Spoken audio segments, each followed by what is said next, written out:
Mbote na babalandi ya ma bannière télévision mbote na baino so ba mesana kotala ma bannière chez vous pour na mbala liboso peut-être aujourd'hui libakwa kotala biso ezali tranche matinale la biso ma bannière chez vous o esala ka été boy bala ko découvrir ville portière ya Matadi to pe Congo central mobimba na ba mama o pe ba mesana kolanda biso ba ibalanda kali solo ya wenzi na kati ya rubrique o yosika pte ba batalo biloko ko mataka lolenge nini yango esunga ka été bandiko na biso boy bala kozala elongo na biso na o etali ma bannière chez vous et to la rappel na musala nzambe na biso pardon petit l'homme dédié oyo ayeba na côté ya biso tongo nyonso na tranche matinale ya ma bannière chez vous to suka kape wana te tu la rabino ba image insolite sika wapi to la rabino ba réalité mususu oyo kokaki kozala normalité mais biso to koma mono normal et ça les maka yango to la kabino mais to bosa na kapete kozong sarabino na baloyembo oyo marka ba époque chanson du jour et sika wapi to zong sarabino vraiment na baloyembo et ça la ka été na kala bosepela to baloyembo pe kosalaka succès et marqué pena tangonga na yango to ko baraka kotela ka bino yango pote baraka se pesa bino botondi na promoteur ya chaîne oyo docteur Yobayo bon séjour et bon retour à mon 2G et botondi na 2P Chambouy Batubenga le génie botondi na AG na biso ba continuer so ya établissement Yoba Mobimba na Pessimino ba ambote ko kanisa kalisusu bongo mokonzi depuis rédaction RC Marie-France et Bengo Roger Missamon équipe Mobimba rédaction ma bannière télévision to tombeli bino bongo bolandi moko malamu ya tranche matinale na biso ma bannière chez vous na pesisus botondi na mona boka Linda Shungwa ko landa biso et botondi na bai ba o salete bozo biso na kimeno so côté na ngai boyina ko mona ndeko ronsar azaliwana akosala musala malamu totali côté mususu ndeko grâce falaka et nasima bitalatala na biso toko talaka bongo toko zo lisalisi ya ndeko Clovis solo c'était na biso na mokonzi Hervé Mena na bandeko na biso ba stagiaire pe bazana ba ko sunga biso poete boza biso na akimeno sotro balisusu botondi na équipe mobimba ya ma bannière chez vous wana na ko monaka Elini Anga Priscille Kadi DJ Bonis Kasha Matatu et tout Caroline Bodo bino nyoso na tondeli bino bolandi moko malamu ya ma bannière chez vous.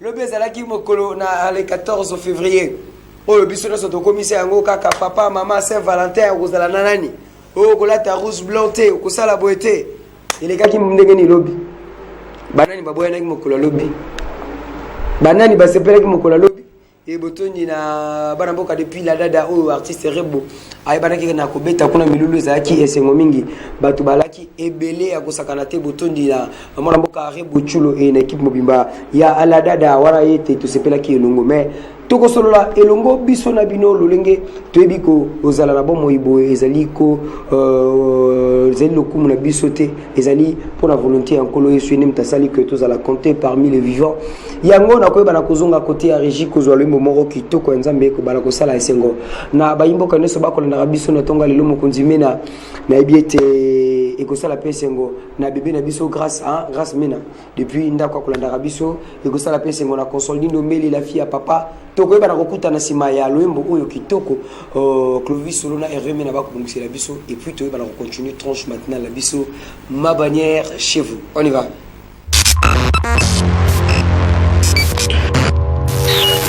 Merci beaucoup. J'appelle Balumbo Lombe Salé Sengona Sabrina Mbongo depuis Kinshasa la capitale Bayobo Kolanda Rabiso déjà na YouTube bozala toujours branché ba message ya libre ba na komela biso pour que to ba na kobongisa la bino musala mala musika wapi boko landa Rabiso depuis Irlande na pesi mbote na petit frère propre Tishik bambote belonga na depuis Irlande na mona ko landa émission kwa zala kimia wezama bannière chez vous.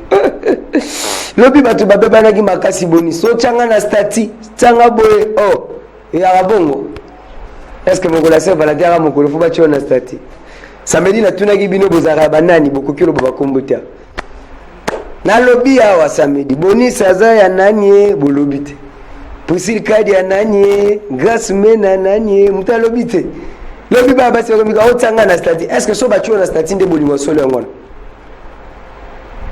Ndela compliqué après si so stati match sous ko bloqué de l'axi que arotio na stati yo moko moni stati na vrai bolingoza ya papa na bana na ena mama na bana na ono se tikali ya poso d'avril na kosi preuve no koza na camarade mo pesi confiance o masa na nga mi intime na ngai mtaliboso chelo poison yo okoza na mwasi moko linge mingo bi pena o mwasi na nga na obala ye mama bana melo ba décevoir nakosi elle met toujours la confiance dans Nzambi yango balobi heureux l'homme qui ne marche pas selon les conseils des méchants, qui ne s'assit pas accompagné de mon cœur mais qui trouve son plaisir dans la loi de l'Éternel.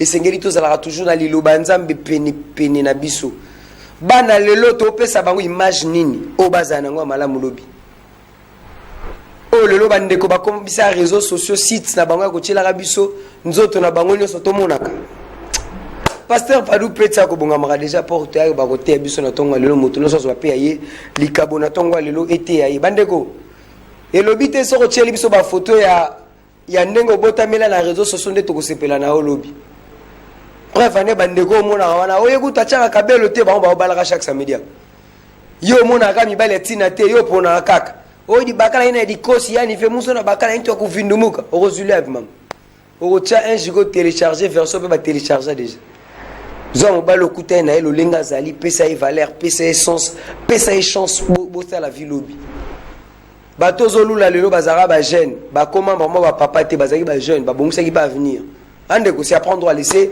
pasteur Badou Petit l'archibishop à côté ya biso na république na biso ya exaltation et après nango to kuta na pour que to meta lisola wenze ba mama mama Priscilla zana biso ate botu bongisa déjà ba question sabino azaki na wenze to na biso na bino to ebina mte alobelaki nini basoni basolaki bo bongisa ba question na bino ça longo j'ai fait balumbu exaltation du jour et nous allons nous retrouver pour la continuité de ces tranches matinales ma bannière chez vous. Allez,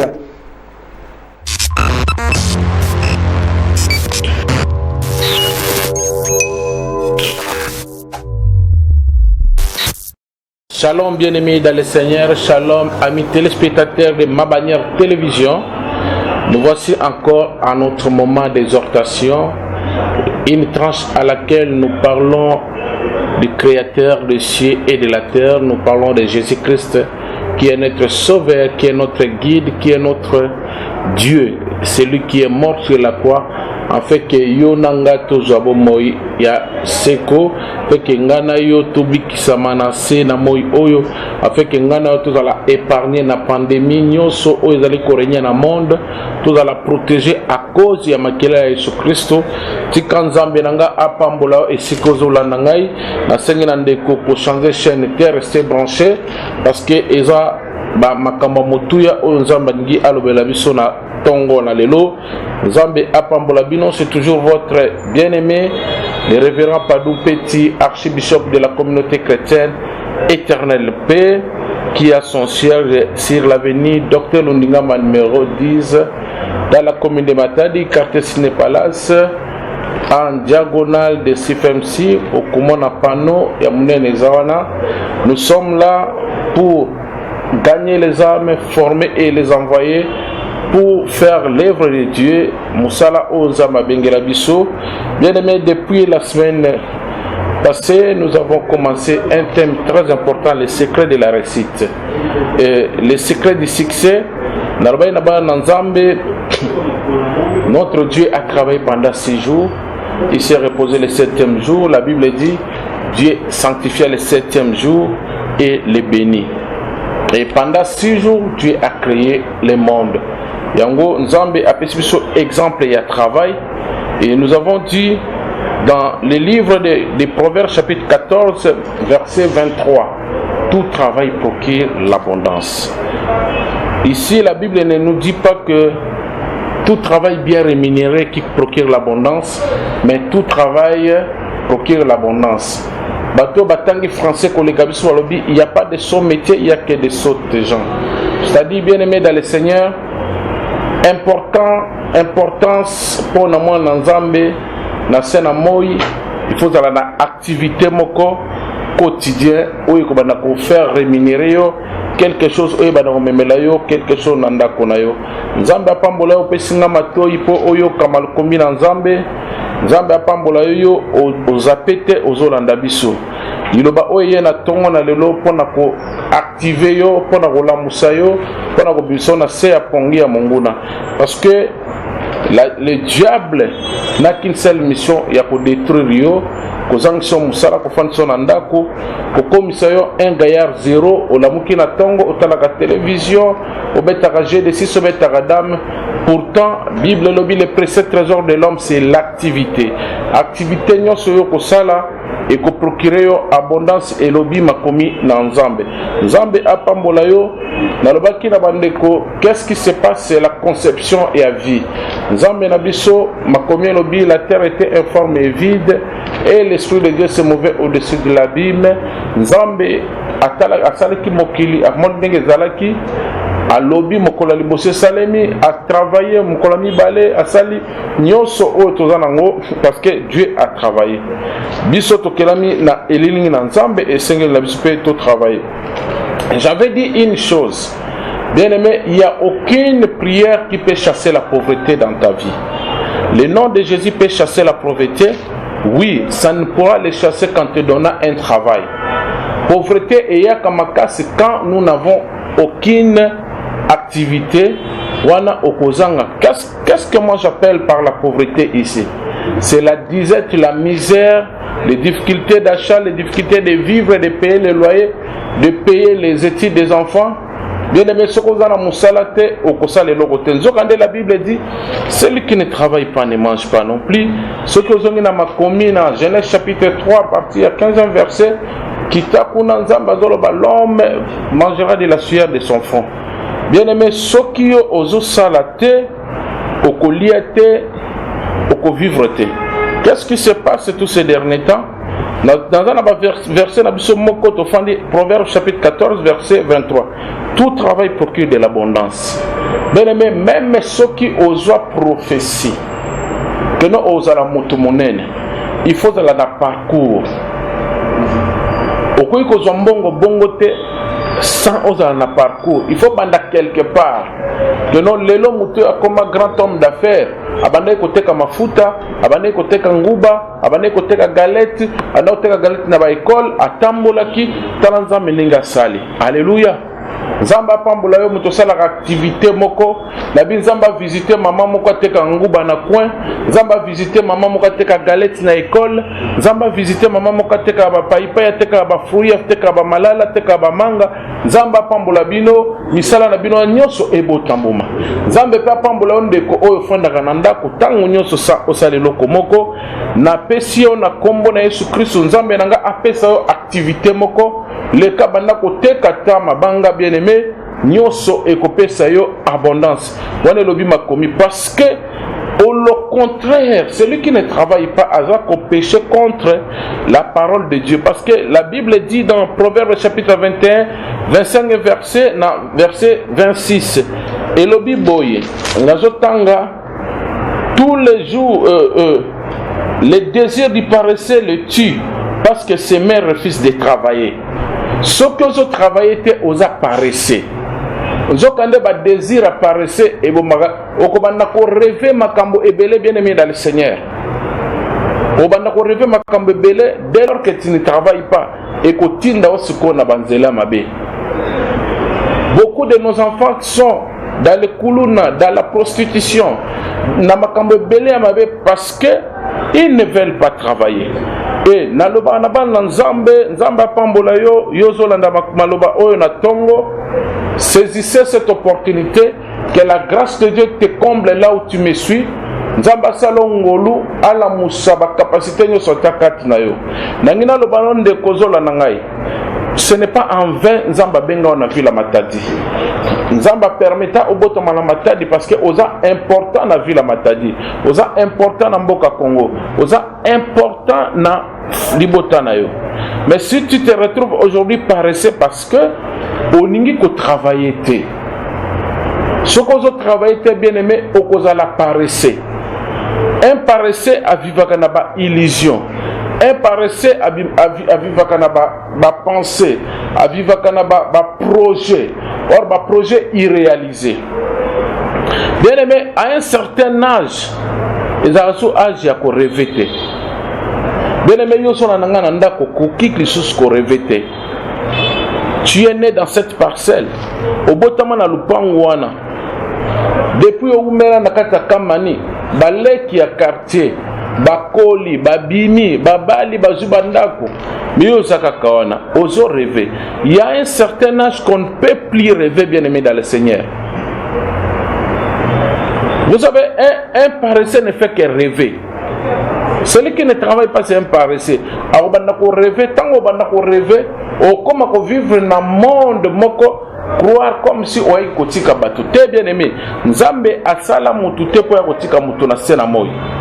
Nzamba lobi a créé mutu dominé sur les poissons de mer, sur tous les animaux de la terre. Nzamba peut ça au pouvoir, il y a qu'au travailler, il y a qu'au continuer même création, il y a qu'au continuer à misala nzamba na sena moyi. Bien aimé, mais quand tu croises les bras, tu ne travailles pas.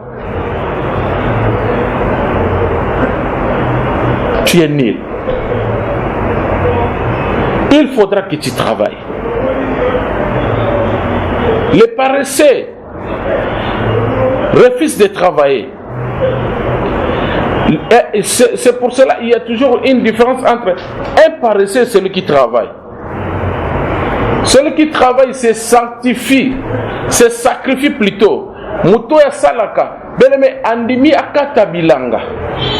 Akwa isabanzete aziki samoto abalola mabele alona bakwanga alona masangu alona nguba pour que au-delà ya quelque temps aya kobuka. Mais un paresseux le banga ko sa misala wanate azo vivre le monde de l'illusion. Et les paresseux bataksaka toujours ba récite ya baninga na bakisi. Oh ya simba yende osombo na yona aresisaka parce que asimba nini bien aimé. Celui qui ne travaille pas ne sera pas béni. Bien aimé, okoki kosambela, tu seras un grand géant dans la prière. Mais si tu ne travailles pas, okobenga na pauvreté te, okosomba mbisi na prière te. La manne ne va plus tomber comme ce fut au temps. Bien aimé, il faut travailler. Si tu ne travailles pas, bien aimé, réveille-toi. Okobanda ko victimiser bato. O bango bazo réussir pour basala na banque. Bango bazo réussir pour basala na gouvernorat. Ngai vraiment sur na tanga ki classe. Tout ça c'est la faute de ma mère. Tout ça c'est parce que papa Koufaki yangonga na tangate grand frère boya au foot la classe. Non bien aimé. Ça c'est révolu. Ozali so moto yako victimiser ba touté. Que ceux qui ont échoué pour moto la foot la classe non. Oui, autant la classe té. Mais nzamba pesa makoki ko yeko la maçonnerie. Pourquoi il y a la mécanique? Non, il ne faut pas victimiser les autres. Quand ça échec, torne échec, tu es responsable face à la réalité, face à l'avenir, face à le destin, face à la vie, aux responsables bien-aimés. Prends une décision. Au koki kolona lelo au bouki après quelque temps. Dis-moi travailler pour que demain que tu puisses réussir. À un certain moment de la vie, il faut admettre de payer les prix bien-aimés. Si tu ne payes pas les prix pour ta vie, oui, tu peux dire que oui, nous sommes serviteurs de Dieu. Je suis serviteur à l'église. Mais tu es serviteur, tu ne sais pas gêner. Tu ne sais pas aller gagner les âmes. Tu ne sais pas travailler pour Dieu. Tu ne seras pas béni. Oui, Dieu t'avait dit, tu deviendras un puissant serviteur de Dieu. Ou comme un puissant serviteur de Dieu n'est né. Ce que tu as préparé. David a dit comme roi. Mais ce n'est pas au même moment qu'il a été roi, qu'il était devenu roi d'Israël. Il fallait que nous ayons Zamba. Il fallait que nous ayons ami à Jonathan, moi je roi. Pour aïe que nous ayons solo, il y a maison royale les Alarandengeni. Aïe que la Makamouana. Il y a toujours un parcours pour atteindre la réussite. Pour atteindre le sommet, tu dois commencer quelque part.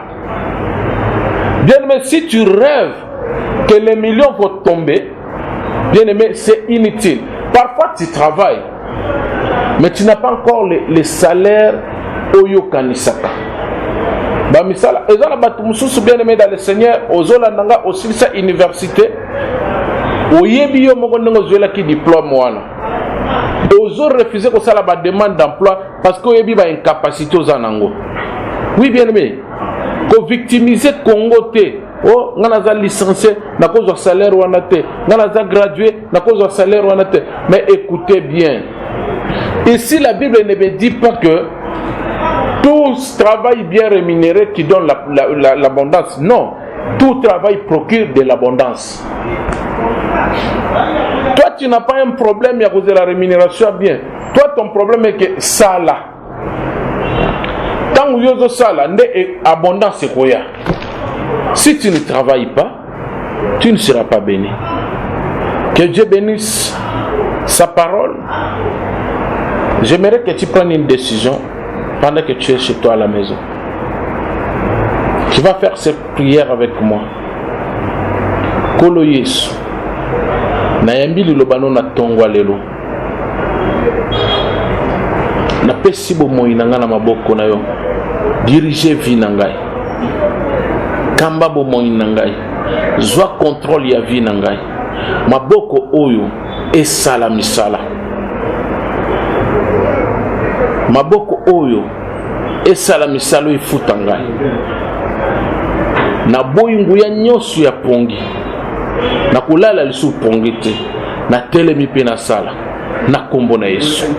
Nzambe apambola oyo mutosa libondeli onanga elongo. Tika Nzambe aiba ko eleve papa moko aumeli musika na grade moko songolo. Ezo matete tango Nzambe tango bazo décider ba sélectionner batu ba mata. Papa yo pose la sélectionner yo zo la nangai. Oumeli tango malé comme chef de bureau. Oumeli tango malé lokola capitaine. Oumeli tango malé lokola lieutenant. Tika Nzambe wa elevaka. Amatisa yo. Oui, et si yo fandi. Oumeli pe mingolobi nazana posa ya mutation. Nazana posa ya succès et élévation. Nzamba visiter yo ka ndongo yokili loba oyo ekokisama posa motema no ekokisama na kombo na Yesu Christ. C'était votre humble serviteur le révérend Padum Petit, l'archibishop de la communauté éternelle paix Tozwamina avenue Dr Lundingama numéro 10 numéro d'absence contact yangwana. Nous avons culte chaque mercredi de 17h à 19h30, chaque vendredi de 17h à 19h30 et chaque dimanche de 8h à 10h45. Vous êtes les bienvenus. Vos questions, vos suggestions, vos problèmes sont à la portée et nous sommes disponibles pour vous recevoir. Et nous recevons les gens chaque mardi de 16h à 18h à l'église missionnaire éternelle paix. Et nous sommes disponibles, notre numéro est là. Si vous avez des problèmes, vous avez des difficultés, vous avez besoin de la prière, nous sommes disponibles pour vous. Que Dieu vous bénisse.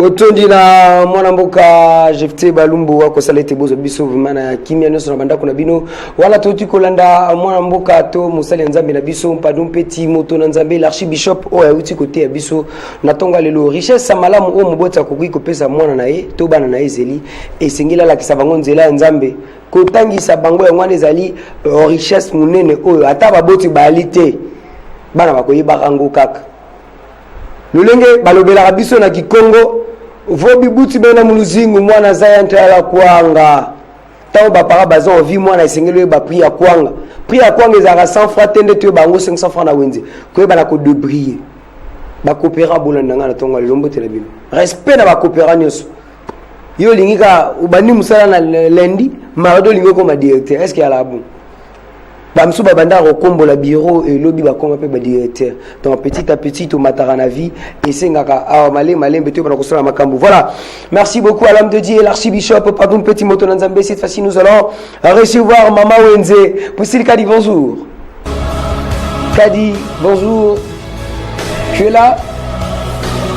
Allez, bonjour Kadi, bonjour. Voilà, il y a déjà un monde à nous. Ah, maman Wendy.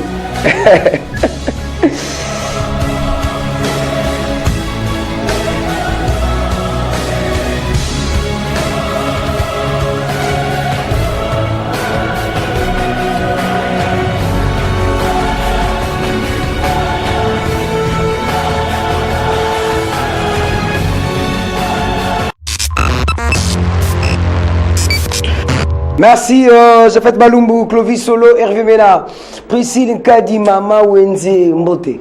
Mbote, Fayard Dombenga. Avant tout ça, l'angana lelo, pesanga biloko elenga Wenze. Ce qui était le tout seul. Ce qui biloko Wenze était le solo zati. Terre kuto kendela Wenze wana papa. Bilo nyongo eko, kise bilo banet.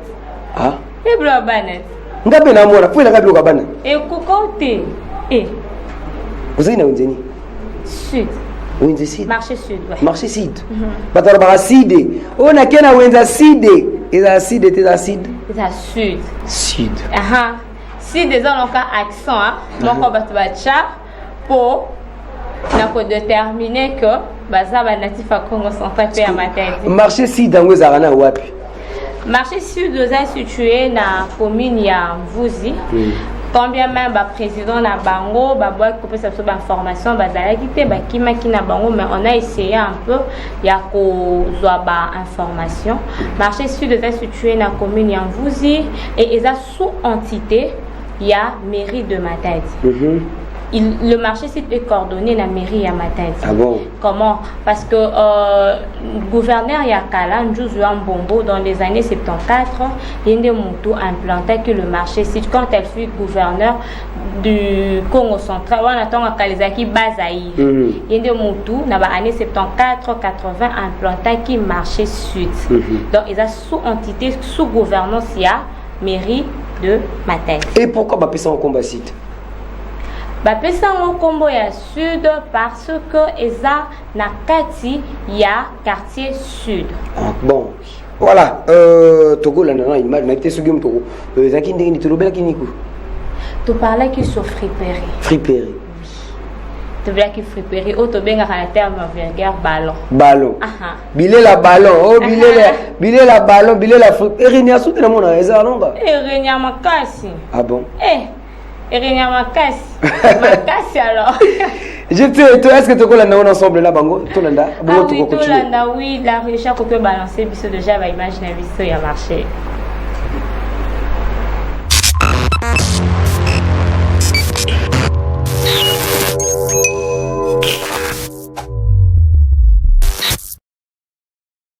Chers téléspectateurs, téléspectatrices de ma bannière télévision, bonjour chez vous. Nous voici dans notre rubrique Yali Solo ya Wenze, dans notre branche ma bannière chez vous. Yali Solo ya Wenze ya biso ya lelo ememi biso wapi ememi biso na marché sud bipa wapi biso toko découvrir bilamba na biso auto bengaka friperie on a terme vulgaire to bengaka le ballon. Yango ememi biso na marché sud, nous allons découvrir ensemble avec vous le réalité ya bilamba ya friperie, les préférences de gens pour na bilamba ya friperie. Ensemble avec notre caméraman Grâce, nous allons parcourir toute le table ya friperie et koyoka ba vie ya ba maman na ba papa ba teka ka friperie. Bonjour maman. Bonjour. Biso to ça ma bannière télévision. Soso beta lisolo ya friperie. Lisolo ya Wenze lisolo ya friperie. Maman yo au banda côté ka friperie banda kala. Tu bi ko ça une expérience ya friperie. Yebisa biso bilamba ya friperie avantage nango ezalaka nini? Parce que batumi balobaka bilamba friperie mindele balata rango yo balinga ko somba ngo te parce que ezalaka propreté. Yo muto za une expérience ya bilamba friperie. Est-ce que ko lobela biso loba moko pona bilamba friperie? Bilamba friperie balata rango parce que yango so ke na magasin est-ce que kozo elamba 500 francs to ya 1000 francs. Avantage ya friperie eza même muto osala lete ko bana na friperie parce que na friperie eza ya ba 500 ya 1000 francs ozui friperie. Ya friperie réellement mindele balata rango ba ela so bilamba balata ka to bilamba pe ya sika ekotaka na ba ballon na biso mususu ezalaka ya sika mususu ezalaka balata neti oto bwaka ka ba solde eza balata mais mususu balata te mususu yake eza nano esika eza na ba etiquette nango pe oso otali ba chemise ezo mona na eza ya sika balata te. Bonjour ma soeur. Bonjour Yaya. Maman le lot tozobeta lisolo na biso ya friperie. Est-ce que tokoki kotelema tokota na totala ba jolie robe obino bossa na yango? C'est bon. Est-ce que tu peux venir accompagne-nous? Toye bon, nous voici. Tozoloba lisolo ya friperie. Tomoni awa tozana ba très jolie robe. Yubino mutu bote ka bilamba friperie. Batu mingi balobaka bilamba friperie ezalaka propreté ezalaka salité mindele balata kango. Est-ce que eza ya solo teza lokuta? Voilà vraiment eza na lokuta. Bino mo bomo na ba robe na biso ndenge eza na propre. C'est le baron de bakanisake mais pas la biso to kata biloko moko ya qualité ndenge eza bongo. Okotuna na sili awa okotuna mama Eli. Donc batu nyose bakota ka awa na robe awa nde. Est-ce que bilamba friperie ezalaka cher ou ezalaka moins cher? Est-ce que mutu soka za na 5000 francs, 2000 francs, 3000 francs, $10, $20 akoki pe koya kopona robe ya kitoko awa alatisa mwana naye? Bon, ba robe to teka on selo qualité. Pour mutu mususu mona teka robe 2000 mais qualité wana omona basomba ngomba maison différent na kin, omona kuna na maison na kin batera cher, omona kuna moins cher wana basomba bilamba ngo ba maison eza différent. Omona mutu mususu sombi elo on na prix mususu, ateka na prix mususu. Oh wana somba oteka on na prix mususu. C'est différent. Cette fois-ci, toye awa tomoni maman na biso azokata ba soutien ba bilamba ba kilote. Bonjour maman. Bonjour. Na lisolo na biso ya wenze, merci maman. Tozobeta lisolo ya friperie. Ezana batu mingi ba detestaka friperie ba balingaka bilamba ya friperie te. Yo tant que maman, est-ce que bilamba ya friperie ezalaka mabe pona bana to ezalaka malamu pona batu? Bilamba friperie eza malamu po biso somba ba premier choix. Ba premier choix to somba donc balata te. Yo moko zomona kata biloko sika sika. Toteka ba premier choix ezaka njuluka njuka biso ko toteka ngote. To préférer opende za ba qualité o balata te on biso teka ka. Toteka ya saleté te friperie za kitoko pesa makasi. Conseil nini okoki kopesa na batu o balingaka bilamba ya friperie te baya kosomba to ba continue bango kosomba bilamba na bango basombaka na ba magasin? Conseil na opesa bango baya na tombola po tombola eza na no qualité et puis eza makasi par rapport à biloko mso ya magasin au mona 850 francs 340 francs et olatika mona na moi na port elambe fongwami elambe mais tombola ko sala ngo même 4 ans 5 ans atikeli pena ba leki na yeba roya na sima friperie au tala qualité on dit maté eza tombola na 2000 francs mutu pa koki kosomba robe ya bien alatisi mwana elamba bien alatisi mwana to ye moko pa milatisi. Biso ba prix nyonso ezali ko banda na 500 francs. So ito fonga poto tandi na ntepo mbula to bandaka na 500 francs. Mwana pena lati pe ya polo 500 kilo ti pe ya 500 za ya 1000 francs ezali aleti to bati ba prix moko ya ba 3 4 tina 5 biloko kitoko. Oh mwana pa lati pe na tena 3000 lati ba bimi to ke pe église. Tokita, on vient voir chez maman, toye awe pa ya maman, tozokota. Tosolola na maman na biso azoteka biloko ya bana. Bonjour maman. Bonjour. Tomoni awe pa na yo biloko ya friperie ba maman ba fandi ba yo koponela bana biloko. Est-ce que ko lobela biso avantage nango? Avantage nango ezali neti ngai na banda friperie kala. To banda kala wana ezala ki soko foli ballon les mêmes jours au tekipe au moni mbongo. O biloko benako biba bien. Mais mikolo koma biloko ba kotila bino biloko moko ya ndengwana biloko moko emsu César batashi na kala ezala kite. Et puis ba matsa ba prix tellement $, pe mata donc to sala to koma sala boye. To koma na passe mingi. Comme komata babiloko wana eza causé par nini pe babiloko na bino ya babalon na bino bosomba kango wapi neta kala to balon so ala matadi to balon so na jeko trans erwana biloko kitoko mais siko ko ba magasin ba ko ebele to ko okene Kinshasa okota magasin o mutu mutana prix na ye et puis babiloko ngo pe ba pepe utaka musu utaka na Canada mususu pe na Italie alisikoyo comparaison biloko mususu na Canada ko bima bien mususu Italie ko bima bien te donne ngona ka donc so kutani na chance de aussi biloko pe bien puis mbongo pe oye baba prix oye ko mata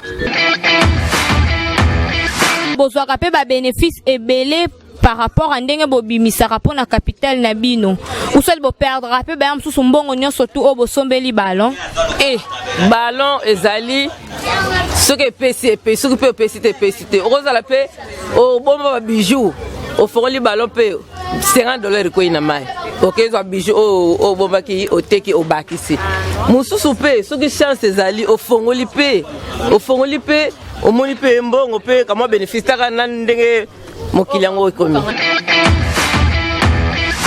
avantage ni neza badra oyo ya friperie est-ce que ça batra moko ezalaka makasi par rapport à batra ya magasin po bato so balingaka na bango batra magasin te balobaka ezalaka pete trop mais ya friperie nde mto ezalaka makasi étant que experte na masolo ya friperie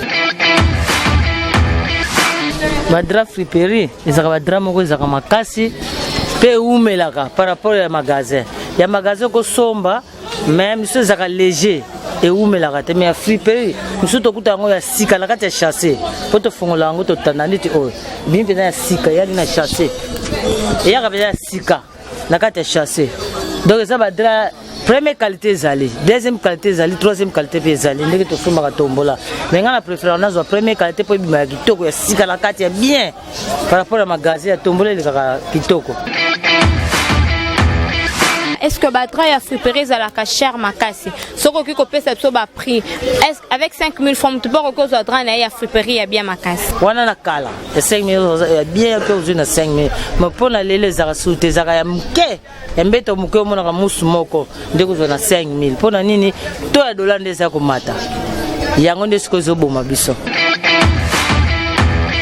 avantage neza na koteka badra ya friperie na désavantage nango omoni sikoyo eloko eza na dra omoni nango tiango na likolo ezwaka poussière te ezogarde kaka soin nango mais babiloko ya se ezwaka mingi sali te dra ekosala ezokende te okosomba mosusu obakisi omonana oyo ya kala ezokende avantage ya doza tombola eza mutu na eloko ya sepelaka nango ndenge bonga na sepela mesana badra barido bafoulard mais mutu so akofongola yango akokango te na tombola eza ndenge wana eloko moni ke esepeli so ofongoli epesi yo bien ogarde ka na eloko wana oyoka meka so mosusu omona esimbi te ezaka ndenge wana po biso bana mosala okala.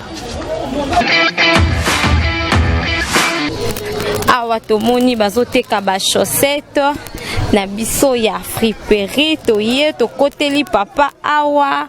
Bonjour papa. Bonjour maman. Toza bato ma bannière télévision toye kobeta no lisolo ya friperie tomoni ozoteka bachaussette ya friperie.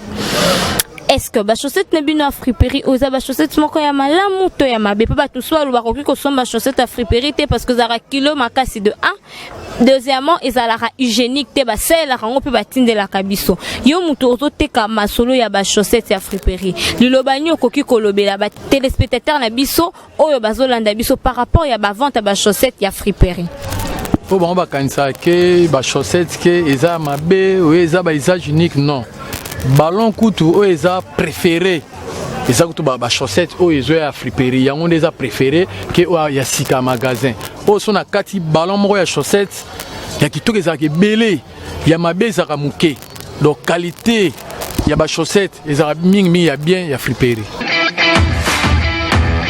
Mpona banouveau-né nake na cadre na po bana na bazalaka tellement fragile makasi est-ce que nouveau-né bakoki kolata bachaussette ya friperie ou soit bachaussette ya magasin parce que bachaussette ya friperie musu basalaka mélange na ba aussi balata kala étant que papa est-ce que okoki kondima bébé na yo alata chaussette ya friperie un nouveau-né ou soit faut sombele na magasin banga pena les préférences na ngai fana la talanga ya friperie hein pour afriperie ba nouveau né ma kitoko ba qualité bien monsieur ba na ba châssis ya sika donc les préférences prendre ngai faut la ta afriperie puis on peut vous mettre les makasi voilà.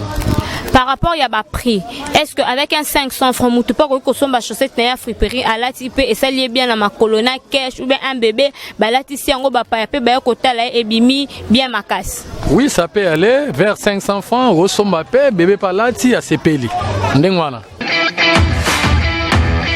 Merci beaucoup, chers téléspectateurs. Merci d'être fidèles à notre rubrique Yalisolo Yaronze, na branche Nebiso Yama bannière chez vous. Nous sommes au terme de ces numéros. Aujourd'hui, nous avons parlé de l'isolo ya friperie autobengaka 2 fois ballon. Et je n'étais pas seule, j'étais accompagnée avec mon frère, notre caméraman Grace Falanga, lui qui était avec nous pour la découverte ya marché. Et je salue toute l'équipe de ma bannière télévision. Là, je vois Monsieur Mena, je vois Monsieur Clovis, je vois Monsieur Fayard Dombele, je vois Monsieur Bonis et je vois notre directeur, Monsieur Chambouille. Merci pour votre confiance et pour votre fidélité. Aïe aïe aïe aïe aïe aïe aïe, Priscille Kadi. Fayard Dombele. Na marché si sans la 500 fois jouer là-bas. Ah oui. Ah, elle a demandé. Cinglé pour enfants. Ah bon? Il y a bien fait, il y a propre. On n'a pas là, si quand tu magasin, c'est fait qu'on se connaît encore bien. Donc maman batika bana batambola bilamba au katana au panzana panzana ya non volonté na bango avec 500 francs déjà. Waya kindokinga loba na Congo lelo vraiment somo na zangelo ko lata c'est que penza ko ana pauvreté mon ya souka parce qu'avec 500 francs au lata ça mon na au moins que tu ne gagnes pas mais si tu gagnes au moins 2000 francs mon la ko zangela mba propriété. Avec 500 francs, 1000 francs, mon là, t'as bien. En tout cas, quand les gars t'ont là, il a un au magasin. Ce que différence, c'est que les magasin et ballon. En fait, différence complètement à la raté. C'est juste ma pensée na biso. Neti bilamba friperie et zalaka ba ballon ba trier tantôt la boutique ballon essayer leki ba bilamba déjà ba fabriquer ya propre.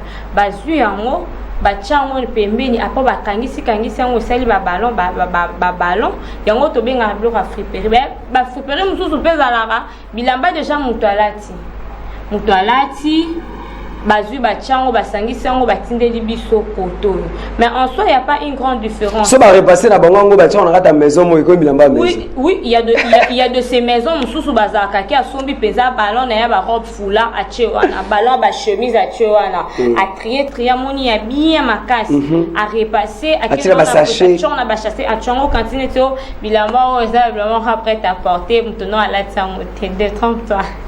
Oui, le Congola musique o zo lipa 300 francs. Au chango normal la bassin 300 baboui. Mais si on a un ballon la moi sachet au chango la moi au chango 700 francs. Au chango la combo. Et dit papa rosa et le dit papa rosa comme kao lipa faille. Muta comme la finesse à lipa faille voilà. Lipa faille. Et t'as dormi beaucoup de lipa faille. Maintenant, dit papa rosa, bah tout ça vous dit. Complexe. Moi, je trouve que ça est une question complexe. Il suffit que le ronayo, peu importe ni façon dont vous allez, mais si c'est de manière propre, peu importe le prix, tu achètes, n'est c'est lamba. Bizarrement, tout en magasin, sur son bien, tu es censé au chocolat, au repasser en haut. Question d'hygiène. À taper à friperie, tu prends, tu achètes au chocolat en haut, au repassant proprement, question d'hygiène. Et bango ta au solo na bango difficulté ni bazo kuta na côté vente. Le problème est que par rapport à dollar, le lobby friperie est commis tellement cher ma casse. Dollar est à komata. Et ballon bandé consomme 2 fois. Il y a première qualité $200, tu imagines, et commis 350 et commis un peu qu'on pénaliser bango. Nakala c'est comme maman dit nakala bandé consomme la bango ballon awa na bamino Congo na ba grande entreprise koto. Malheureusement somba yaka susu na ballon te. Koma plus que kosomba na Kinshasa. Coût de transport ti et ya kana na dollar komata ba difficulté on peut pas coûter nango par exemple son ballon na ki oye nango boy au fongoli au sommet ballon $400 on se retrouver que bilo non surtout sombi ce sont de footing $200 perte parce que ba difficulté mo belé maman lobi ballon ça la question il y a chance c'est la question chance songo te ka ballon donc tu dois risquer Bon, vendredi, on a la bimba ballon, chemise. Na te sona luka pe veste à ballon. Ezali. Na luka ka na mona mo ezali ngasko na luka. Sona musulambo na o def sa mbo na somba veste. Non, def ça. Combien na ko somba veste na? Ya friperie ya ballon. Ah. Plus moi la monnaie ton dans les canaux. Ba maman bote ka ballon et puis c'est bébé sanga bo komela message vite fait na ba déjà pour fona somba veste na la te à ballon samedi vendredi. Vendredi. Komela déjà veste à ballon na ko combien? Puisqu'il a dit message à Souka Toko Kangara Tonga le passage na yo message à Souka par rapport à passage nanga exact que les gens qui me prisent bah biloko ya friperie batika ko méprise on sait pas Kasibino bana basiti. Ah non, pas forcément bana basiti surtout il y a des filles qui préfèrent mieux être colla ta friperie pour azanae populaire tenanzela. Sambanda. Ah sambanda to kuta biso no surtout griffe moko. Ya coral te. Voilà, quelques dédicaces alors. Les dédicaces, je passe mes dédicaces à mon papa chéri, Hubert, à ma maman, à mon frère, à mon pasteur, à toute l'équipe plutôt de ma bannière télévision et à mes amis. Et je passe mes dédicaces Les tout derniers Garli Garveille Nazali, c'est TJC pour dédier la chanson à toutes les amoureux de la province du Congo central. Tatouka Chama, amoureux Toté.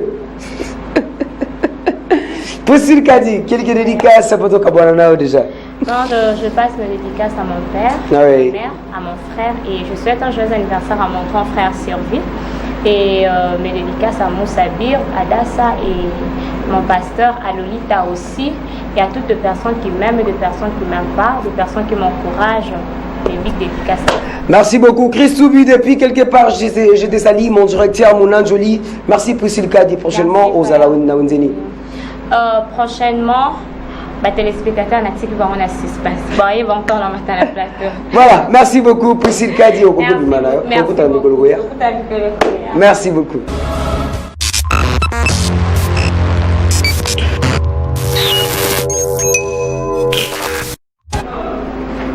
Après les solos à Wenzeto, la chanson du jour, on a biso mais on expliquer sur Bandeko. Bazon on a biso faut aux ala fier na oyozanango. Hein, aux ala 1000 francs, la télé quoi 1000 francs Bandeko ba la ça biso ngeni le vie en ezalaka. Avec 500 francs moi la ko la telamba, ba maman ba jeune fille. Yo moko yo ka mascara et belé ne longi. Yo moko ko tsa 4 couches à nyovi. Mais moi na nota mané lambe pasuka. Bilamba 500 francs ezali.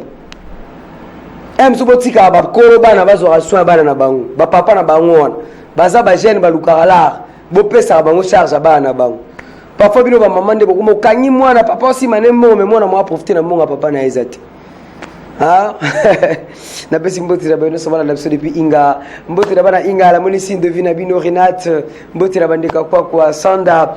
Nous allons prendre notre chanson du jour franc-congolais et nous allons nous retrouver tout juste après pour bien parler de cette chanson et de cette monnaie de la République démocratique du Congo. On y va.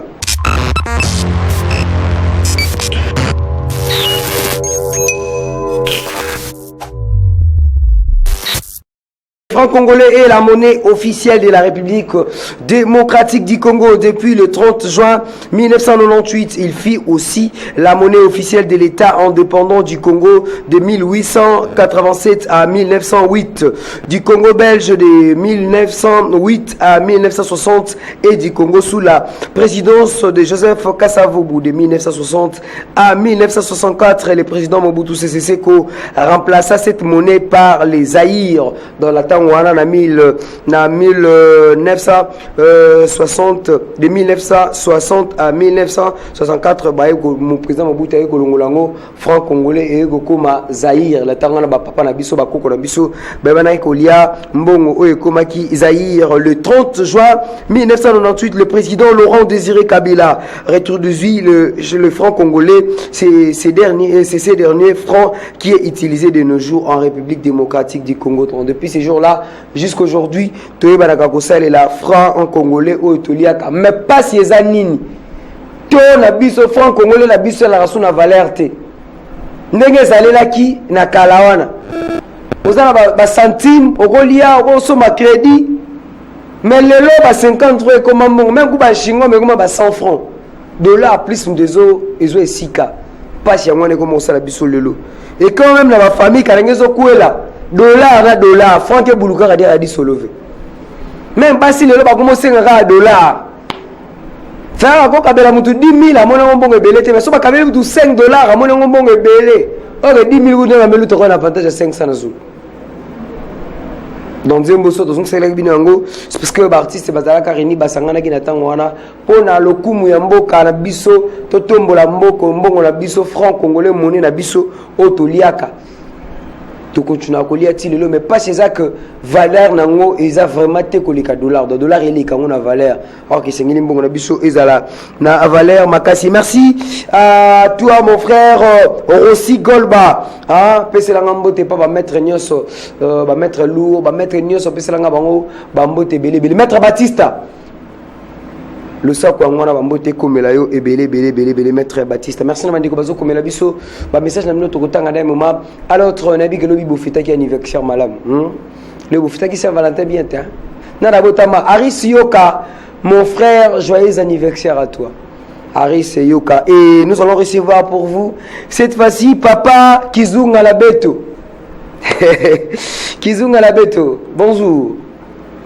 tu es là coucou bonjour voilà bonjour ndeko nangai voilà yaka déjà to betala lisola Kizunga Labeto so za ki wa pito e bango déjà on y va.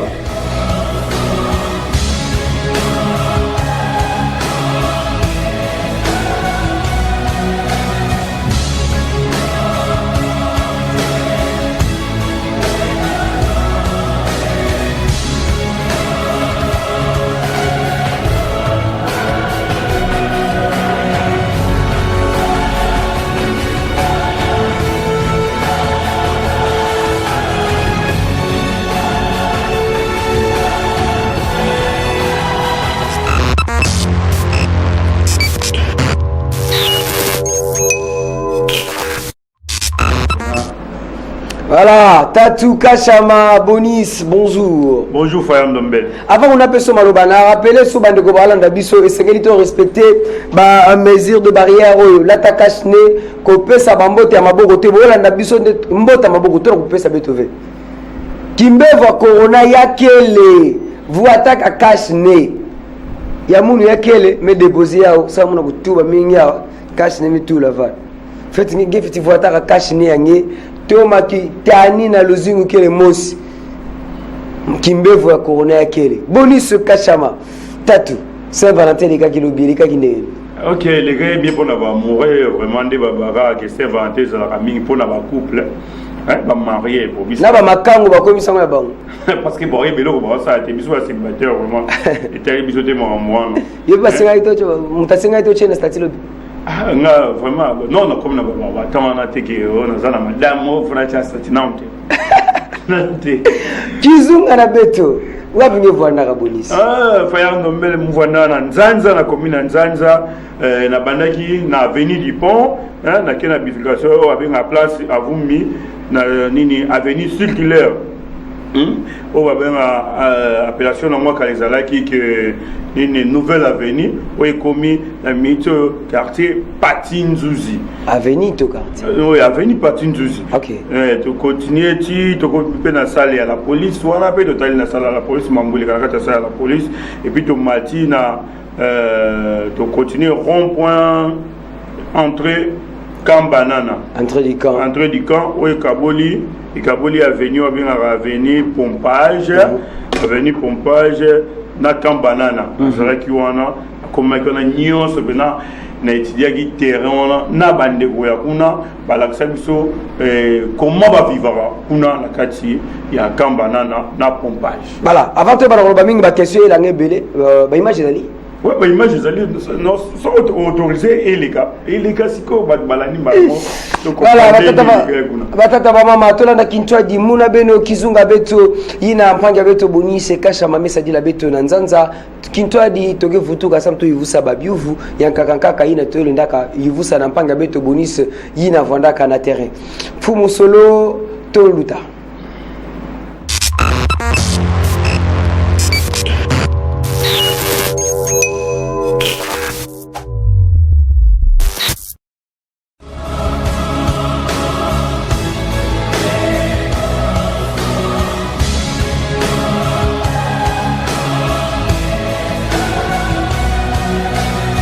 Bonjour fidèles téléspectateurs de Mabanière Télévision, nous sommes là toujours sur notre compte de notre mission de chaque semaine, notre tranche matinale Mabanière chez vous. Nous sommes vraiment en Nzanza avec notre équipe de Mabanière chez vous.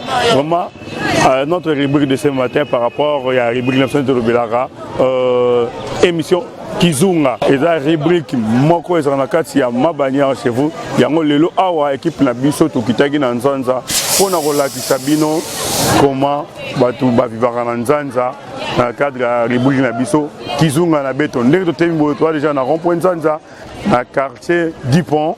Dans le quartier du pont, tous kota malembe te banda kolakisa bino ndenge ezalara awa na kati ya quartier bomona déjà awa ke na baluki awa na baluki siko avenue Dupont yango na sima ya mukongo na ensemble avec notre caméraman grâce tosala musala na ndenge ya ba réalité.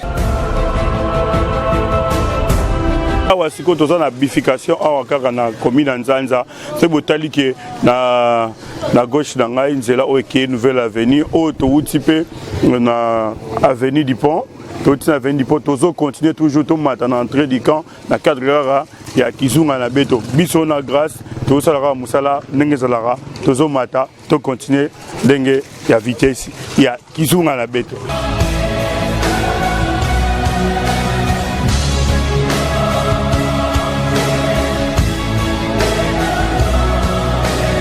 Merci toujours dans le cadre de Kizunga na beto oza rubrique ya Mabanière chez vous. Yango tozobaki ke awa na Nzanza bana to notambola ba venir zebele ba venir zebele awa to komi siko avenue circulaire place o ekaboli nouvelle avenue ozaki ancienne ya quartier on est komi pati nzuzi na minute oyo na simalanga so bozomo déjà yango ekiti ekofungwa kala mingi te ofungwama mais oye mati likolo boye to continuer to expliquer population na biso matadi mais eloko ni ezozanga po babongisa nzela oyo wuti côté ya nouvelle avenue ya nini ya rond point eloko ni ezozanga na si to kolobisa batu awa ensemble to bana dia kolobisa batu na cadre ya Kizunga na beto kaka na façon oyo ezalaka na ndenge ya vitesse ya miso. Mbote papa mbote tomonio awa na Nzanza boni santé santé za mo malamu okoki ko expliquer biso place oyo totelemi eza wapi? Place oyo babengi yango place ntenga za avenue circulaire mais kombo oyo yebani nde ntenga so lobi ntenga mutu nyonso ayebi ke toza awa avenue ntenga avenue circulaire mais place nde babengaka ntenga. Ok, ne kombo wana eza kombo ebanda kala ou bien esika eza kombo moko ko dater plus ou moins ba 15 ans eza nde kombo mutu asala kombo na eza ko sa business awa kombo na yego nde kombo petikala na place. Ok, okoki koyesa biso bovivaka awa ndenge nini ba difficulté ni bozana ngo awa na quartier oyo? Bon, pour na côté vue tozana biso moins bien mais eloko nde sala biso pasi nzela eta nzela za mabe pose de transport route na seo matakona ba chauffeur mususu bazo bouder er mususu za na charge mais matina makolo nzela za pasi penza et en plus courant ke na pamba de boss par jour courant au 4 na même 3 fois na insécurité ba kuluna yonde mde sabiso passe c'est que molili mutezo mais insécurité mon na molili à part pe molili insécurité ka yamboka nde à part molili insécurité mais pour ce que tu le molili même na mo bazo opérer donc insécurité parce que par rapport à l'insécurité dans le quartier au contenir à la police et ou bien ezali mais il faut voir place ko babengi siat o ba police bazala ka permanent nyoso mais moi na ba 2019 bazo ko beta mabanga ba police bazala na bongo biso ba civil to ko sane.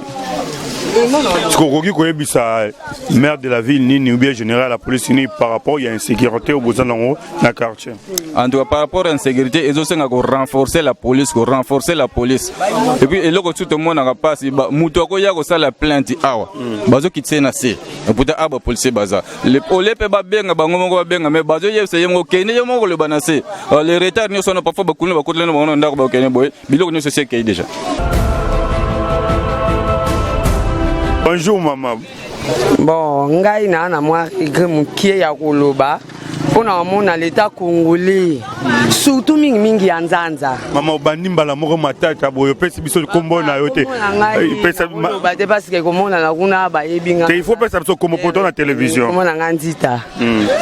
Donc trop c'est trop. Ba ba policier koto ba sa msala bien te na sansi ni ba inonsa ba kanga mamingi ba oyo ba sala ba makamonete ba victime wa bazwa bango ezate po baza ba petit na bango baliaka na bango ba milana na bango bazaza na bango sko yo ogogoye bisa commandant police nini pona ndenge yo sentir insécurité pona ngai basa ne musala bien bakanga bakuluna batika bana batu baza ba inonsa po bazolia ba mbongo masumu bizo aparato unyo kwama Comment va gagner moi non moi non il est calme mais tant que on a 50 000 100 000 yo quand so lié mon on salon. Merci pour un message par rapport à Nzela na bino ba sai bino sikolobini. Bon Nzela na remercier maire de la ville à ça le quoi bien mais regret comme que pour suki a continuer en nzamba pas molai.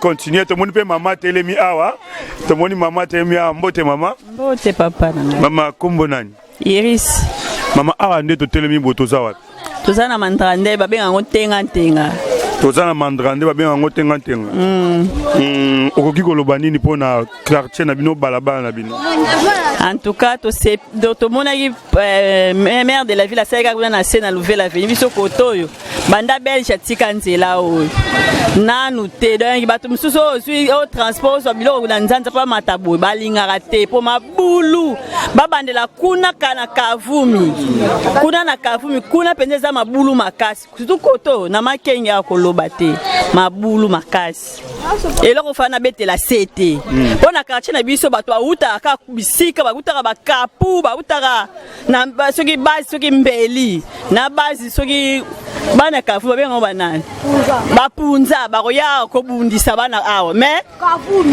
bakontina biso la police bakipaka wana te bayaka kokanga mingi bana awa toyebaka te esalaka nini au juste. Lancer message pas il y a commandant à ville ou bien maire de la ville ou bien général de la police. En tout cas batala biso na bakonzi oyo batindaki biso awa basalaka misala na bango bien te yango nganga na sala nango posa donc mikonzi basalaka awa bayeba déjà mu bato basible déjà bato moko boye ke ata muto na sali mabete bakeka bayeko kanga ye bafuta bamanzi.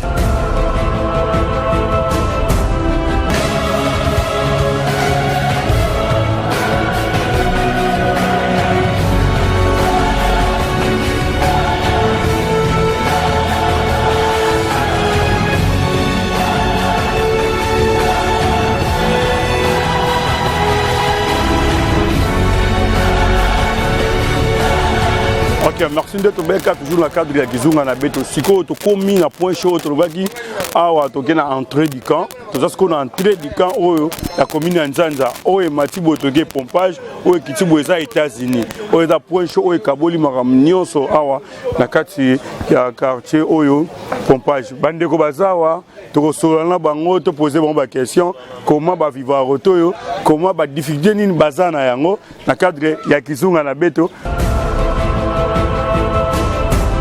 Continuer na bande ko na biso bamona nzela ndenge ezali tota déjà grâce mo mutuka ndenge zoya voilà mutuka ndenge zozo mo akeda ba difficulté za koto na nzela oyo tala mutuka ndenge zoya au sentir que macadam exacté bande ko bazo kemba par rapport à macadam tout monde tota la chauffeur ndenge zoya ensemble même ba moto aussi baza na difficulté ya kotambola na nzela oyo ya pompage tout monde ndeko papa za awa to poser question. Bonjour papa. Bonjour. Okuki opesa biso kombo nao. Kombo nanga poro de fao. Poro de fao. Ba difficulté ni boza na nzela o. Ah nzela penza ko pola. Yo moko zomo na maka nzela do mutuka zo kita do na difficulté. Do ye pasi. Bokolo bani pona bakonzi na biso ya Congo Central. Babongisela biso nzela aussi. So babongisi nzela ni intérêt ni za nzela so babongisi. Mais tala nzela ya iko ya nzela mais relié Nzanza na epom. Donc à partir de pom ngeke kitange mbala mosi tikwa kuna kamba na entrée du camp. De facilité. Mais peut-être vous avez ba fumu abo ala kana beke mona kwa nzela ngo. Mais bino oli ba konzango zo comprendre le côté mais l'air ba ya bo voter bango bo voter bango facilement pourquoi? Mais non, parce que faut que le temps il faut que voter ba fumu ba ke pesa l'espoir après na pie ba projet ba. Mais là be kuma na kisika kusala moi be sala ikelevé. Yaki na pia kiadi mingi tala nzila. Nzila ya nzila mosi ya fana salama parce que ya nzila kena ureli et nini et pom ngele na katuka na rond-point Belvedere directement ngime kita plate Nzanza olenge kwenda tete kuna na ndimba directement ngime ba voiture ngime kita kwa ngime kota na entrée du camp batuke calme. Eta nzela wana bino bata moto bo sentir onde nzela ya mabe makasi nzela opena leta bongisa pena nzela na epo boye pena bien te o maladi oyo moli pe ba client to ba esa so ba difficulté nyonso bazaka lango awa ndeko bonjour Pangi olobi nini mpona nzela na bino en tout cas munke mwana matadi samu na nzela beto ya kamba nana yake pasi mingi samu na nini nzila kutu yake sana kusala yake kutu pasi ve memba fumu beto tela kuzaba ve kala bakete tambula kwa banzila ngobe bilumbu lutaka mama president vana kwa na nzila beto lutaka na makulu kalime mona nzila ya yimbi mebeto zaba ve kana nikilumbu baile baka mabanza kuza bongisa nzila ye yaka melumba la bena en tout cas ba fumu beto ya bwala bafana na ntima mbote ya bongisa beto banzila yake banzila ya raku silenda dimne bambuti yaji na kata mvua du tona représente tona 24 novembre. Toujours dans le cadre de ma bannière chez vous, Kizunga na Beto, awa tozaka na commune Nzanza na avenue Pemba Oyo, to beto la Sabino, ba difficulté ni bazala na quartier Oyo, yango ma bannière chez vous, tozo tambola, to la Sabino, comment awa ba vivara. Merci grâce to tambola ensemble, comme on appelle déjà bandeko awa ba osa ba musala na cadre de ma bannière chez vous, na mon ndeko mora telemi awa, to poser ta question ndeko. Bonjour. Bonjour. Bonne santé. Qui m'a ngolo tata? Comment on a Boston Zeka play donc na maison wana Boston. Boston au ça biso ba difficulté ni bozala on a quartier on. Difficulté d'abord la route. Motala nzela, c'était la route. Donc c'est pas impraticable. Juste ba moto ka ba véhicule pose au véhicule pompage passe.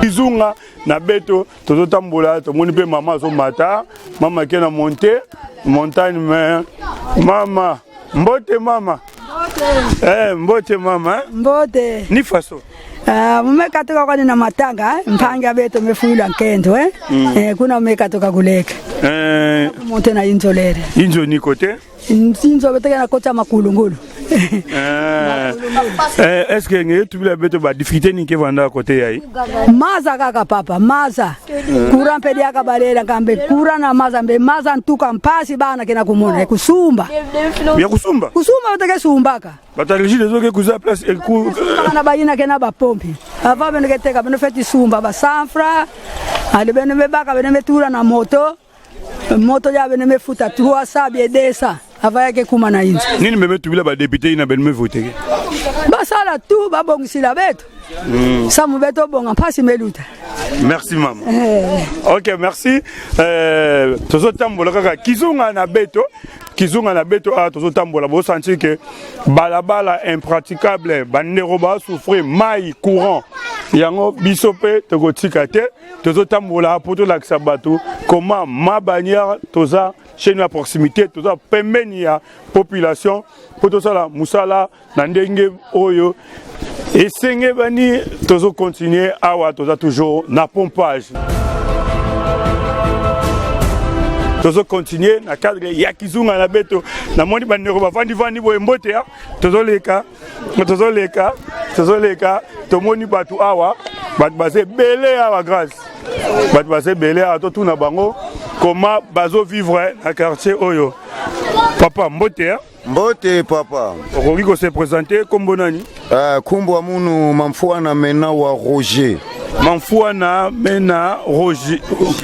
Ndeko Roger, okoki ko sabiso ba difficulté ni bozara nango na quartier oyo. Ba difficulté oyo biso tozana ngo donc eleki tellement ebele. Loba oyo yebi. Ya liboso courant. Yami bale nzela. Yami satu marché oyo ya munene to futaka taxe ya l'État chaque jour de ça par année 72 000 francs na mutu moko.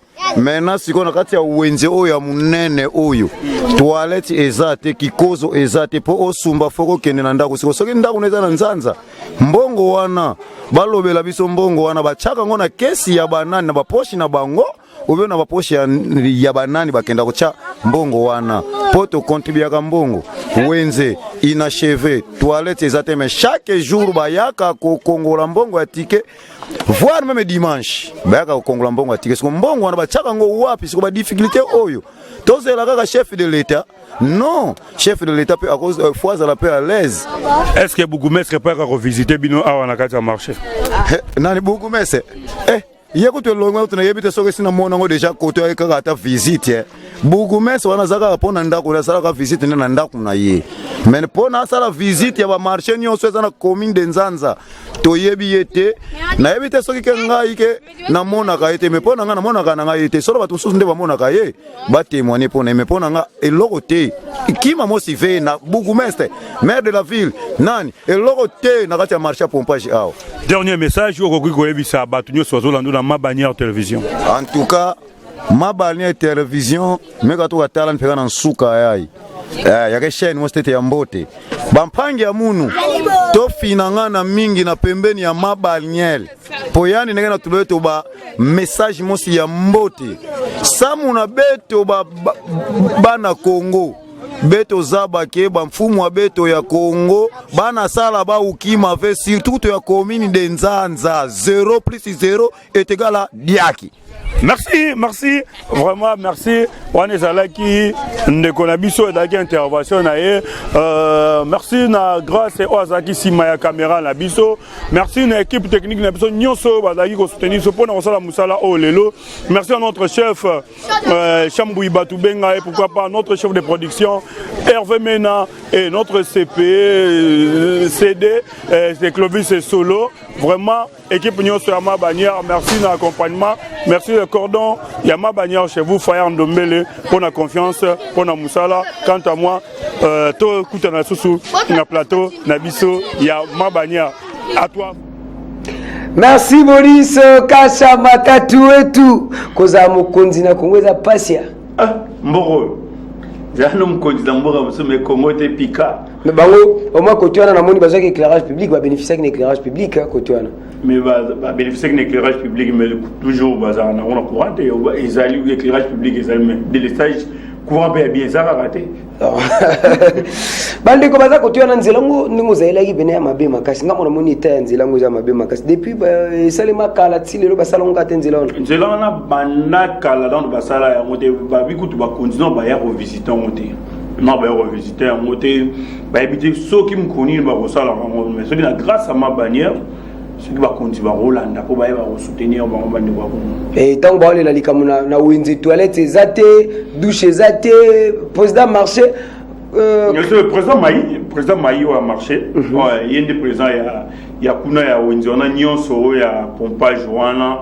inde ya président place wana likambo ya toilette bazolo bela mingi kuna na marché wana parce que mtauta ndako ai bana tongo à côté marché à oteka ce que nga se soulager wapi ok so za la commune nzante parce que winzi za pour la nzante mtauta pas ça ikana mateka kana nzante siko toilette ça reçoit mo wapi eza biloko ali boso fallait basa la kuna parce que so même les lelo on ndako ya refutela fauteuil ba non ba condition toilette ezali papa na kala ya aso mtauti kina mina matadi ba o basala besoin na molongo ba toilette ya la ratira matadi eza ningi batu bando so ngona donc quand ça mais ok matadi ya civilisé parce que ba en ville portière les ba ben monde ya ville portière plus ba yamba tout le monde ba bateau ezoya nyoso ezoya na matadi pena toilette ça raté ezali comme il y a organisation le président Maï a tel marché naie on a asunga bandeko ya kati mais bandeko ba lobela ki pe mambutali insécurité côté wana insécurité mais oui so tali mambo ba moins sécurité même to kutana kina inspecteur ya police wala capitaine de la police malgré bazon permission ya regarder la télévision té bazon permission ya regarder la télévision té pour ba répondre à question mais ba faire visiter biso commissariat ya Nzanza ndenge nini ba insécurité ba kutana ba okanga kuluna ba toi quartier ba sangani ba do bamba biro la police mabanga siko police en to senga ki pasa la musala bakangi kuluna bino le ba bosuté na ba kuluna parce que ne ba kuluna ala na famille na e abimé na ndako siko le bakangi bino boke bamba biro la police mabanga boto bolina ba biro capitaine à la place ko sala musala te alongo na bureau na yo batongelaki ake na magasin a créé ce bureau wana po na salle de réunion batu ya nzanza botoboli ya bozo de l'insécurité mais bozo menacé sous la police ba mécano correction sous côté wana parce que commandant police ça musane bien aka ngabino kuna mebino ko menacé a comme sous l'insécurité boni c'est ka chama côté mai bande babaki mai c'est bon mai kuna o mai on y va que mai za kuna parce que les ba la caméra vivre na on l'a vu pompage hein déjà pompe la bango et on pompage forage on comprend bien on va aussi la niboso c'est comme si vous avez une idée belge au bâtiment les bango una pour juste que la maille on dit matin mais sous appel doit aller dans cela pas comme pose aller dans cela pas comme pose mais sur la niveau population ça la contradiction nous sommes le bique maille bimi bien et mara bien koto nous sommes la bimi ngo et bimi raté contradiction zali entre bango na bango pe mais ce que bango ba la mon côté mkolo ya ra mingi te pour biso to la mingi côté mabeti congolais j'espère congolais ya ta côté mabe et ya rapidement trotté un so ya na tongo ke na ngoti un so pourquoi et un so peut 2 jours ya te mais pour tout un peu de bateau tout bien au moins on va bido pour quelque comme c'est que mai zate et na retour motura mona bandi ko bala ndapso na tongo lelo est-ce que le soki maramu na ville to na province sengeli ka tobele la mère de la ville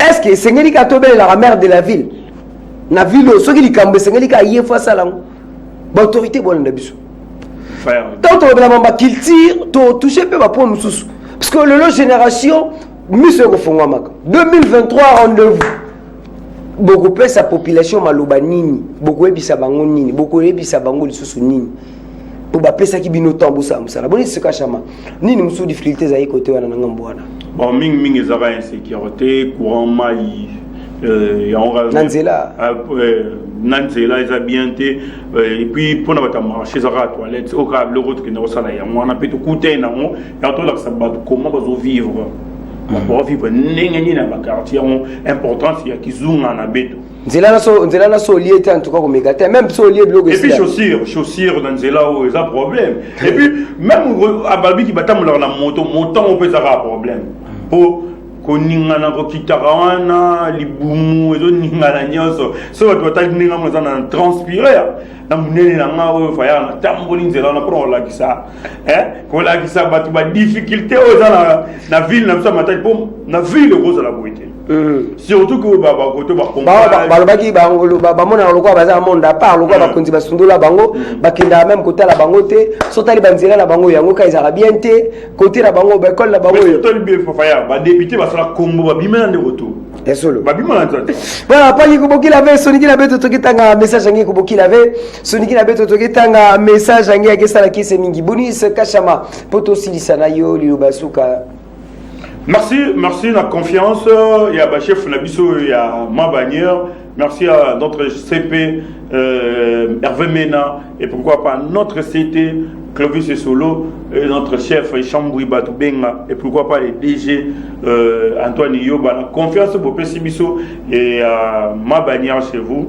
Toko kita na terrain toko sala musala na yo mo coordonne biso faya ndo mbele na confiance c'est ne biso pena to kita to ba soldat toko sala musala on ndenge isengemeli moi ba dédicace car na bato tout ba na biso bozebele ma grande sœur Shakira Kachama depuis la police nationale grâce à Chakala bato anga tout na linga no fort et dit tout dans sous lobby tout monde comment tout ça la musala ndinga normal voilà mikolo to le kana utaki koza na sekibanza na to za na sekibanza mikolo ya pepe ete bomona ngana banza ngu bomona ngana kinzao luozi lukala inga bomona nga partout bomona ngana na to na province ya Congo central to la tsabino lolenge ni batu ba ko zalaka bazo vivre lolenge ni est-ce que na tango to ali le loi et sengeli batu ba vivre na ba isika pharmacie ezate la prise de conscience. Et ça, le président de la République, c'est Salam. Bissou, na ba quartier, ba chef de quartier, na kala, to ba no mona importance na bango. Le tu ka tu. Ata comment le vote ba chef d'avenue. Tu ka même pas sous ba comment le. Avant de ba bourgmestre, tu es la maire de la ville. Faut que na to ka chef de quartier, chef d'avenue ça la paix musala naï. Bon c'est bon côté. Bon frère. Na kala yi papa na maman so ba bundi avant ba funda na la police. Ba ben chef d'avenue. Chef d'avenue, soit cogité, la chef de quartier. Chef de quartier, cogité, la bourgmestre. Voilà, je vais voir libérer. Disez-vous, je cache à Mike Kenenae. Atika Bisso, la Kimia, on continue prochainement. Merci beaucoup, Didier Boni, sur Coco Bimanao.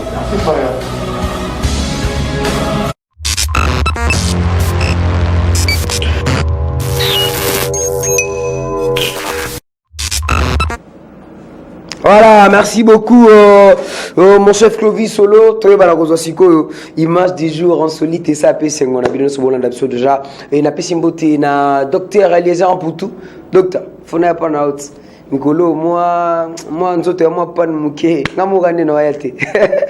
Faut n'a pas na yo docteur Joli Malonda de Christ ma bannière, ba corps médical nous sur Christ ma bannière na pesimilo bambo te belé dans le bino za pas bino bozo soina nga bien pour na kota garage te donc bosala que nazala bien moi carburant moi nini na comment moi bien pour que na sala ga musala kitoko ndenge bozo continuer toujours ko pesa biso confiance. Merci à mon DP le génie et biso peto landaka comme ba génie malé n'est-ce pas papa? Merci beaucoup et nous allons suivre ces vidéos du jour avec JFT Balumbu et nous allons nous retrouver tout juste après pour la continuité de ces tranches matinales Ma bannière chez vous saison 1. On y va.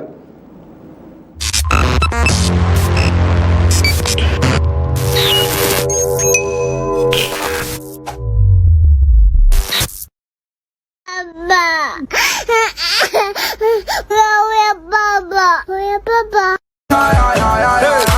Elle est tantina bien. Regarde la fille là. Voilà Gogado. Regarde comme elle danse. Ah non, pour me donner ton portable, tu vas aller prendre son numéro. Un portable, au gars, comme ça.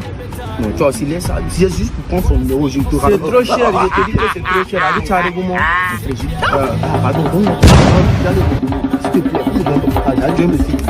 Comment ça va, Tata? Elle me dit qu'elle va bien.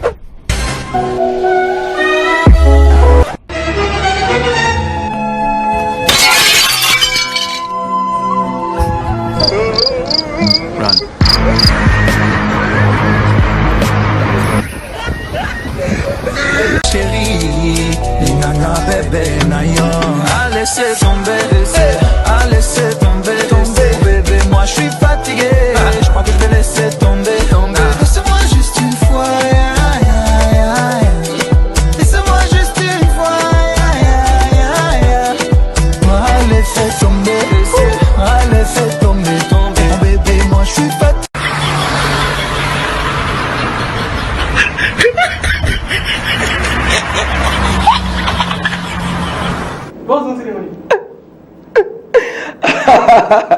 Je Balumbu omoni osam oza na téléphone oyo batouche zala kimi olingo defa iPhone bato bateka $1000 pour que drague mwana mwasi sikota bapapoli yango téléphone ekoi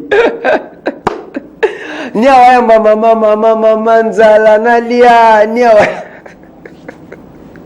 ndeko na biso pe mosu alobi voisin aza na piscine nga piscine eza te na kofanda na wana na kosokola nga mpe na créer piscine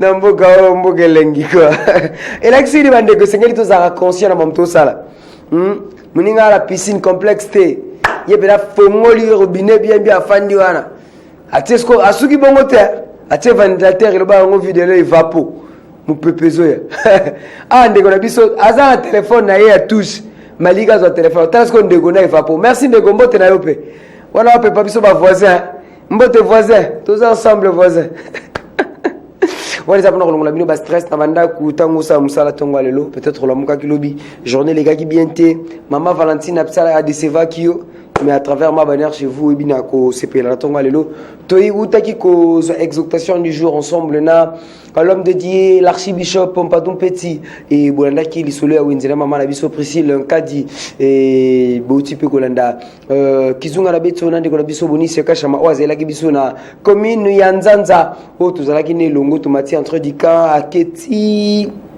na wenza pompage butali eta ya nzela lolenge nini ezali pumba imboka bakolela bakonzi bokolanda biso tolaka na susi bosala mosala malamu poso bosala mosala malamu totémoigne pe mikolo goya tokosala effort toyambela bino maire de la ville totuna ye motuna totuna motuna obino mituna obino bokotunaka biso bato mosusu babina tuna maire de la ville c'est que comme un gouverneur to yem tanga comme gouverneur to ningini pour plus ça ça misale belé plus bato ba se planaye et tout la mituna on soit pas maire de la ville mikoleko yaka monsieur le maire Patinzuzi et vous allez sengo ba yimbo ka ba ko tunaka mitune belé to solana yo to moni ba bloquer belé sala mais to tuna pe ko tuna lisa cité ba yimbo ka ba na posa ko yeba mitune zale belé ko tuna yo mais soki to zande na yo awa ne to yamba yo bato ba la monsieur le maire beaucoup misa maluba Baimboka bana bosa ko sola na monsieur le maire à travers ma bannière chez vous abete la biso li sola misala ko salisaka et baimboka pe bazana ba dossier belé sengeli ba commissaire là.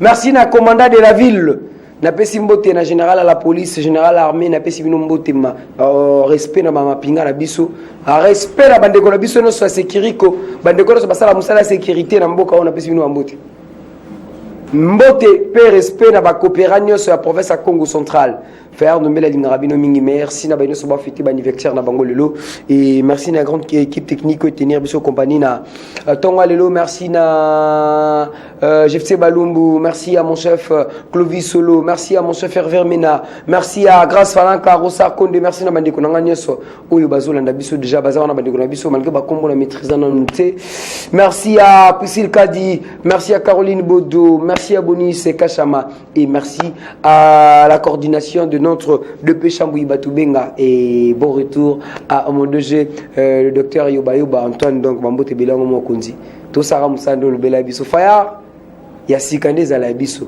dans ma bana to sa ka sikande biso allo papa bengo api kombo nani tutikeli bandeko basa na musala na biso mikolo to aka na bu to ana ka bu Mokonzi Eric na peso Bambote Belé depuis Orange na peso Bambote Belé comme le voilà mon directeur mon anjoli MTS chers téléspectateurs de Ma Bannière Télévision si vous avez aimé Ditenga merci à toute cette équipe technique nous ont tenu compagnie et quant à moi je vous retrouve déjà très prochainement d'ici là portez-vous bien et bon tweet programme sur les antennes de Ma Bannière Télévision au revoir à la prochaine.